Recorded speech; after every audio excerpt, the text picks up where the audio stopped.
আসসালামু আলাইকুম। আশা করছি আপনারা প্রত্যেকে ভালো আছেন, সুস্থ আছেন। আমিও আলহামদুলিল্লাহ ভালো আছি। আজকে আমার ভিডিওটা নিয়ে আসা মূলত ছাগলের বাচ্চার যত্ন নিয়ে। আপনারা অনেকে জানতে চেয়েছেন যে ভাই ছাগলের বাচ্চার যে মৃত্যু হার এটা আপনারা কিভাবে কমাবেন, এবং সেকেন্ড আরেকটা জিনিস যে এটার যত্নটা মূলত কিভাবে নেওয়া যায় যাতে করে খামারে থেকে একটা লাভ হওয়া যায়। যেমন আপনার যদি 2টা বাচ্চা জন্মগ্রহণ করেন, কোনো কারণে একটা যদি মারা যায়, সেক্ষেত্রে কিন্তু আপনার লাভ হওয়ার পসিবিলিটি অনেক কম। আবার মূলত আমরা সবচেয়ে বেশি যে প্রবলেমটা দেখতে পাই, যদি বাচ্চা 2-এর অধিক জন্মগ্রহণ করে, 3টা বা 4টা, সেক্ষেত্রে কিন্তু সবগুলো বাচ্চাকে বাঁচানো একটা চ্যালেঞ্জ। এবং যদি বাঁচেও তাহলে বাচ্চার স্বাস্থ্যের যে অবস্থা, সেই অবস্থা কিন্তু খুবই অবনতি দেখা যায়। তো আজকে আমরা মূলত প্রতিটা জিনিস আপনাদেরকে আলোচনা করার চেষ্টা করব, এবং আপনারা এই পুরো ভিডিওটা যদি প্রথম থেকে শেষ পর্যন্ত দেখেন, ইনশাল্লাহ বাচ্চার যত্ন নিয়ে আপনাদের কারো কোনো প্রশ্ন থাকবে না। আমরা মূলত যে জিনিসটা দেখি যে বাংলাদেশ আগে পরে বলি, আগে যে জিনিসটা বলি যে পৃথিবীর যতটুকু ছাগল পালন হয় তার মোটামুটি 55% পালন হয় হলো এশিয়া মহাদেশে। আর এশিয়ার সব থেকে বেশি 78% ছাগল পালন হয় বাংলাদেশ, ভারত, চীন এবং পাকিস্তানে খুব বেশি পালন হয়। এবং ছাগলের আরেকটা সমস্যা হলো এদের কিন্তু কোনো দলনেতা নাই। যেমন ভেড়া বা গাড়ল আপনারা দলনেতা দেখতে পাবেন, যে একজন যেদিকে যাবে বাকি সবাই সেই দিকে যাবে। কিন্তু ছাগলের ক্ষেত্রে আমরা এইরকম কিছু দেখতে পাই না, যে এক একজন এক এক দিকে যায়। এই কারণে ছাগলের পালকে যখন কেউ দেখভাল করে তার জন্য কিন্তু একটু ডিফিকাল্ট হয় তাদেরকে পরিচর্যা করা। তো যদি বাচ্চা যদি একটা জন্মগ্রহণ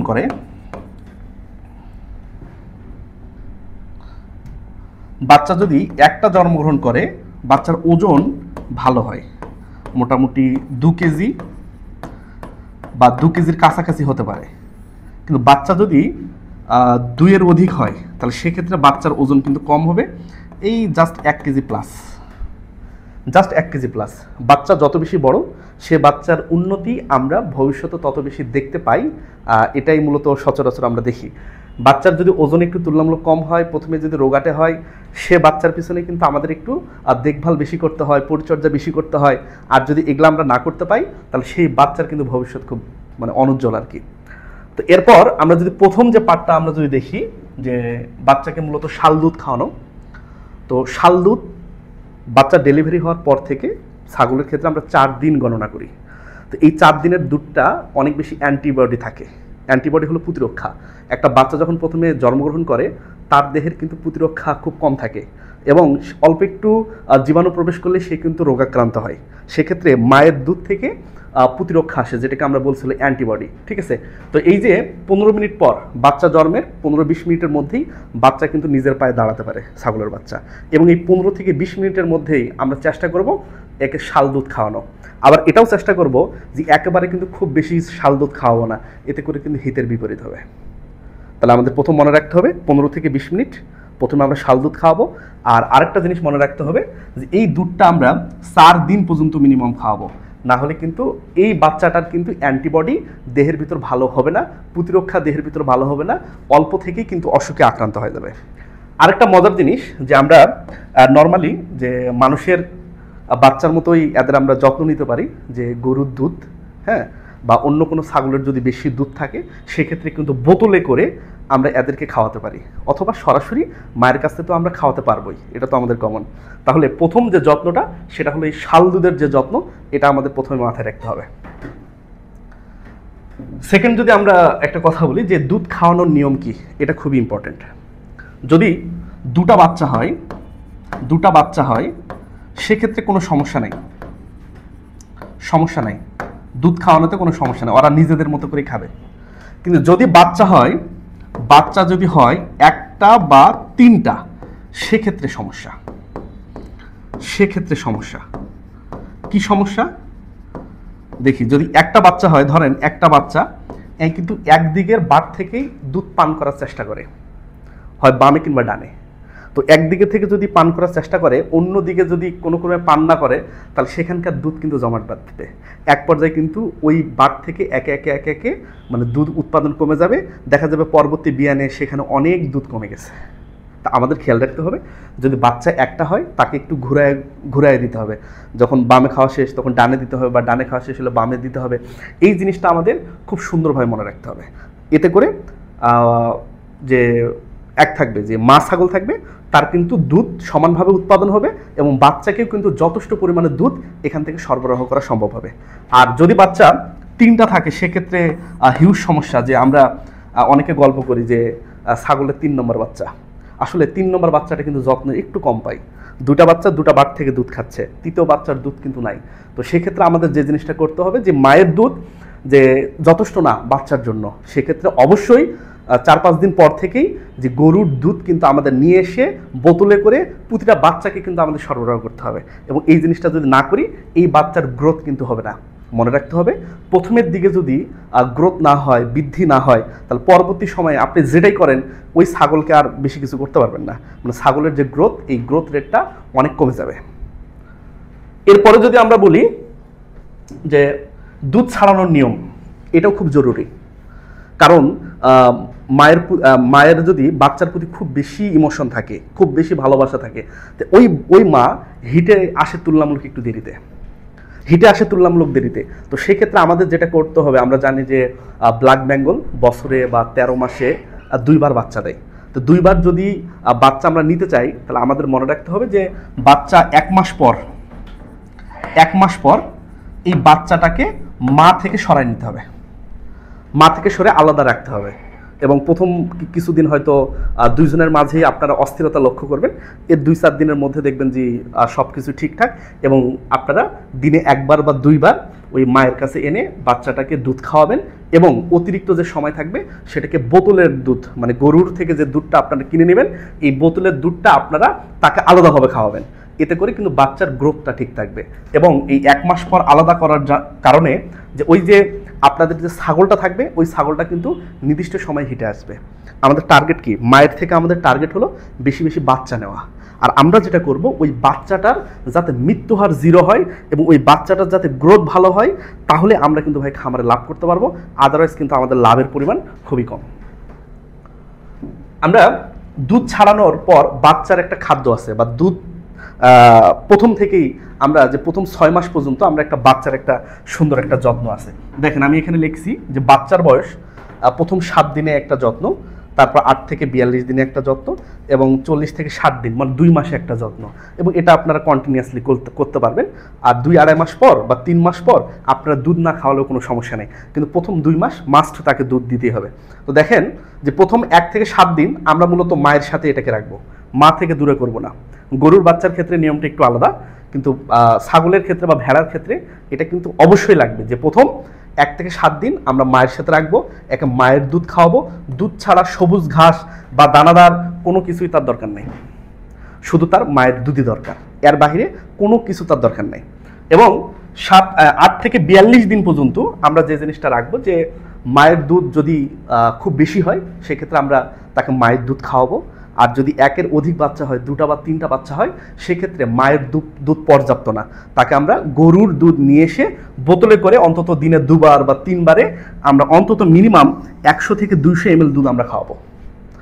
এবং মারও দুধ খাওয়াতে পারেন, গাভীরও দুধ খাওয়াতে পারেন। এই যে বললাম, একটা বাচ্চা হলে তো মায়ের দুধ খাওয়াবেন, কিন্তু 2 বা 3টা বাচ্চা হলে গাভীর দুধ আপনাকে খাওয়াতে হবে।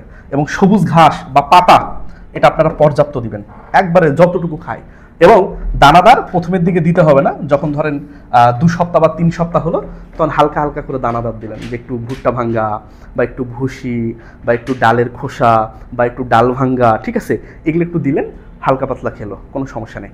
কিন্তু যখন এই যে 1.5 মাস পার হয়ে যাবে বা 2 মাস হবে, তখন আপনারা কিন্তু দানাদার সেখানে পর্যাপ্ত দেবেন। যে দুধও 150 থেকে 200 ml, মায়ের হতে পারে, গাভীর হতে পারে, এটা পর্যাপ্ত, সবুজ ঘাস বা পাতা পর্যাপ্ত, এবং দানাদারও পর্যাপ্ত। আশা করছি আপনারা এই যে জিনিসটা এটা বুঝছেন। তাহলে 1 থেকে 7 দিনের একটা যত্ন, দুধ ছাড়া কিছু দরকার নেই। 8 থেকে 42 দিনের একটা যত্ন, যে দুধের পাশাপাশি আমাদের সবুজ ঘাস দিতে হবে, দানাদার খুব একটা দরকার নেই, তবে শেষের দিকে 2 সপ্তাহ বা 3 সপ্তাহ পর তাকে হালকা পাতলা দানাদার দিবেন। আর 40 থেকে 60 দিনে পর্যাপ্ত দানাদার, পর্যাপ্ত ঘাস এবং দুধ অবশ্যই দিতে হবে। এখন আরেকটা জিনিস যদি আমরা এখান থেকে অ্যাড করি, যে ভ্যাকসিনটা খুব জরুরি।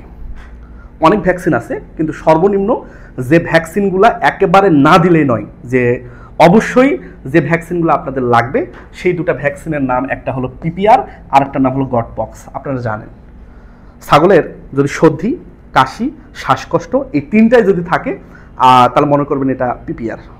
এবং একটা ছাগল যদি কোনো কর্মেই মাথা নিচু করে, নাক দিয়ে পানি পড়ে আর কিছু না খায়, ওকে কোনো ডাক্তারের পক্ষে বাঁচানো সম্ভব না, একমাত্র আল্লাহ ছাড়া। ঠিক আছে, তাকে কোনো ডাক্তারের পক্ষে বাঁচানো সম্ভব না। তো এই যে মৃত্যু হারটা যাতে করে না হয় সেজন্য মাস্ট আমাদেরকে এই ভ্যাকসিন দিতে হবে। একটা নাম হলো পিপিআর ভ্যাকসিন এবং আরেকটার নাম হলো গট পক্স ভ্যাকসিন। মূলত পিপিআর ভ্যাকসিনটা দেওয়ার সবথেকে উপযুক্ত সময় হলো যে 4 মাস পর। একটা বাচ্চার যখন 4 মাস হবে এরপর আমরা মূলত ভ্যাকসিনটা দিই। আর এটা 1 ml ভ্যাকসিন চামড়ার নিচে মূলত দেই এবং 4 মাস পর দেই, এবং প্রতি বছর অন্তর একবার করে বুস্টার দিই। প্রতি বছর বছর বুস্টার দিই যাতে করে অ্যান্টিবডি অনুরূপভাবে উৎপাদন হতে থাকে এবং সেখানে যদি কোনো জীবাণু প্রবেশ করে তাহলে যাতে করে সেটা ধ্বংস হয়ে যায়। এবং এরপরে যদি আমরা বলি গট পক্স, এই গট পক্সটাও আমরা চামড়ার নিচে দিই, এটাও 1 ml। এটা মূলত 2 মাস পরেই দেওয়া যায়, তবে আপনারা যদি 2 মাসে রিস্ক মনে হয় তাহলে 3 মাসেও দিতে পারেন। আর এটা আপাতত একবার দিলেই হয়ে যাচ্ছে। মানে ছাগলের এটা হলো সমস্যা। আর যে সমস্যা সেগুলো হলো ম্যানেজমেন্ট রিলেটেড। আমি বড় ছাগলের ক্ষেত্রে ওই ম্যানেজমেন্ট রিলেটেড যে সমস্যাগুলো সেগুলো আমি আলোচনা করেছি। তো ভ্যাকসিনের ক্ষেত্রে আপনারা এই দুটো ভ্যাকসিন দিবেন, আর কৃমিনাশক করলেই আর কোনো প্রবলেম নেই। এরপর যদি আমরা একটু দেখি যে দানাদার খাদ্যের চার্ট, প্রথম 1 থেকে 6 মাস থেকে তারপরে এগুলো পার্সেন্টেজ একটু আলাদা হবে, তখন এটা বড় ছাগলের মধ্যে পড়ে যাবে, ওটার ছোট ছাগল নাই।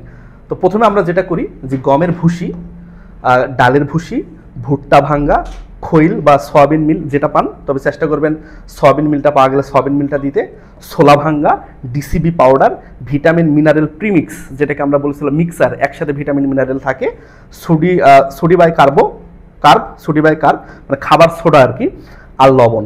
এই টোটাল পার্সেন্টেজ হলো 100। অনেকের দৃষ্টিতে এটা একটু কম বেশি আপনারা করতে পারবেন। অনেকে মনে করতে পারে ভুসি কম দিব, ডালের খোসা একটু বেশি দিব, অনেকে মনে করতে পারে খোল একটু কম বেশি দিব, বা ছোলা ভাঙ্গা কম দিব, দিয়ে এইদিকে বাড়াই দিব। ভাই এগুলাতে কোনো সমস্যা নেই, ঠিক আছে, এগুলাতে কোনো সমস্যা নেই। আপনারা চেষ্টা করবেন এই অ্যামাউন্টটা মোটামুটি ঠিক রাখার। তবে ছাগল বা গরুর ক্ষেত্রে সব থেকে যেটা প্রবলেম হয় যে ভিটামিনের ঘাটতি, মিনারেলের ঘাটতি সবসময় থাকে। আর এই দুটো ঘাটতির জন্যই মূলত বিভিন্ন রোগে আক্রান্ত হওয়ার চান্স বেড়ে যায়। তো চেষ্টা করবেন এই যে মিনারেল মিক্সার এবং ভিটামিন ডিসিপি যে আছে ক্যালসিয়ামের, এই জিনিসগুলো একটু ঠিক রাখতে, তাহলেই হয়ে যাবে। তো আমরা লাস্ট অংশটা যদি একটু দেখি যে আপনারা কতটুকু খাওয়াবেন আর কি, ঠিক আছে, কতটুকু অ্যামাউন্ট আপনারা দিবেন। তো এটাও ইম্পর্টেন্ট, মনে রাখবেন যে যদি ঘাস দেন, কাঁচা ঘাস দেন, তাহলে ইচ্ছা মতো কাঁচা ঘাস খাওয়ান, এবং গাছের পাতা তো যদি সম্ভব হয় খাওয়াবেন। আর অনেকেই খড় খাওয়ায়, ঠিক আছে, শুকনো খড় ভুসি দ্বারা মেখে খাওয়ায়, এটাও খুব সুন্দর, নো প্রবলেম, আপনারা খাওয়াতে পারেন। কিন্তু আপনাদের একটা জিনিস মাথায় রাখতে হবে, যাতে করে একটা বাচ্চা দিনে সর্বনিম্ন যে 250 গ্রাম, মানে কি বলবো 250 গ্রাম মানে 1 পোয়া, যেটাকে বাংলায় বলি আমরা, মিনিমাম 1 পোয়া যেন দানাদার খাবার সে খেতে পারে। ওই যে আপনারা যে দানাদার মিক্সারটা বানালেন, ওই মিক্সারটার যে যাতে করে 1 পোয়া সে যেন খেতে পারে, এবং এই জিনিসটাকে একবারে দিবেন না, এই জিনিসটাকে 2 বারে দিবেন, একটা সকালে দিবেন আর একটা বিকালে দিবেন, ঠিক আছে, এই 2 বারে দিবেন। এবং এই 1 পোয়ার অর্ধেক 125 গ্রাম এটা দিবেন হলো সকালে, এবং 125 গ্রাম এই জিনিসটা দিবেন হলো ভাই বিকালে, তাহলে ঝামেলা শেষ। আর পর্যাপ্ত অবশ্যই পানি সরবরাহের ব্যবস্থা করতে হবে, শীতকালে যাতে শীত না লাগে সে ব্যবস্থাটা করতে হবে। মাটি থেকে উপরে অবশ্যই ঘর হবে, আর বাকি তো হলোই। আর যদি কোনো কারণে অসুস্থ হয় তাহলে উপজেলা প্রাণী সম্পদ হাসপাতালে ডিরেক্ট যোগাযোগ, ছোট যেহেতু আকারে ছোট, ডিরেক্ট নিয়ে চলে যাবেন, সেখানে ম্যাক্সিমাম ঔষধই ফ্রি দেওয়া হয়, আর সর্বোচ্চ 1-2 ঔষধ আপনাদেরকে বাইরে থেকে কিনতে হতে পারে। তো আশা করছি আপনাদের ছোট্ট একটা ক্লাস, আমার এই ক্লাসটা আপনারা বুঝছেন। তারপরেও যদি কারো কোনো প্রশ্ন থাকে যে ভাই এখানে বুঝি নাই বা এটা বুঝতে পারতেছি না, ডিরেক্ট কমেন্ট করবেন, আমি ইনশাল্লাহ অ্যান্সার দেবো। তো ভালো থাকেন, আল্লাহ হাফেজ।